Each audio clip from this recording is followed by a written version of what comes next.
Hi, my name is Jin Young. This is John. And today we're going to practice this double hand chi sao. Okay? So first, double hand chi sao, we're going to practice just one side first. Okay? So one side, okay, I'm in a Tan position.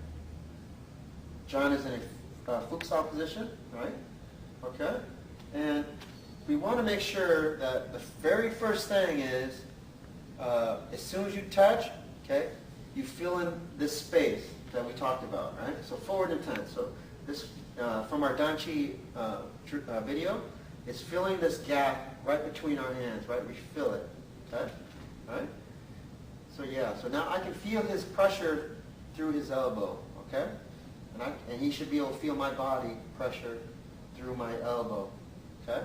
Now from here, okay, I raise the bong sao, okay? Right? They call this, John's position, they call it the riding hand, okay? Because all he's doing is riding my hand up and down from my bong sao to my tan sao. Now, if he only goes straight down and straight up, okay? Okay? But I'm drilling forward, okay? Then I start to slip in. I start to slip. Okay, right in here, I start to slip in. Okay? That's good for me, all right? That's not good for John. So this slippage, you don't want. Okay? So how do you do that? How do you avoid that? You have to meet my body pressure with your own body pressure. Okay? A little bit of timing. So from here, when I give him my body pressure through my elbow, he gives it back to me. Okay? At the top. When I give him my body pressure at the bottom, he meets my pressure. So he meets my pressure at the top, he meets my pressure at the bottom. That's how come you see sometimes people, they flick their hand. Okay? I don't necessarily think it's wrong, right? As long as you're not putting your focus in the hand, okay? But if it's just to remind you to send the energy back into his arm, okay? He drops, I send the energy back into his arm, I send it back. I just almost poked him in the eye. Okay, drop.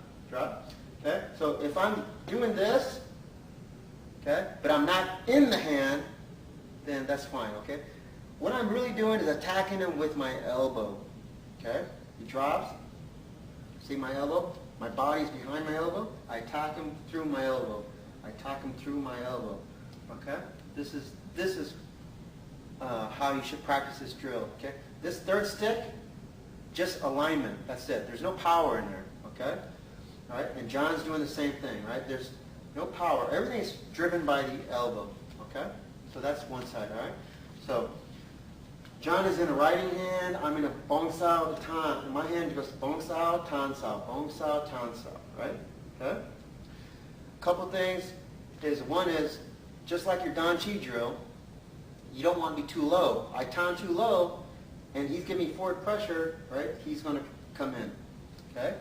So I have to, each time I cycle up or cycle down, I want to check my form. John should be checking his form. His elbow should be to the center, okay? My shoulder that we talked about last time, hugging the barrel, right? Okay, have that gap, okay? And keeping the space away from your body. He's keeping the space away from his body, right? Okay, right. Trying to eliminate the slippage, right? Don't let me slip in. John shouldn't be able to slip in, right? Okay, that's fine. Okay, now top. Okay, don't overextend the bong sao where I cross my center line. Okay, or he's going to lopside with the other hand. Okay, he's going to lop. Okay, so the bong sao has to. Okay, attack his center. Okay, sometimes they even attack the opposite shoulder. Okay, right? Bong sao. But cover your center line. Give him forward pressure through your elbow. This is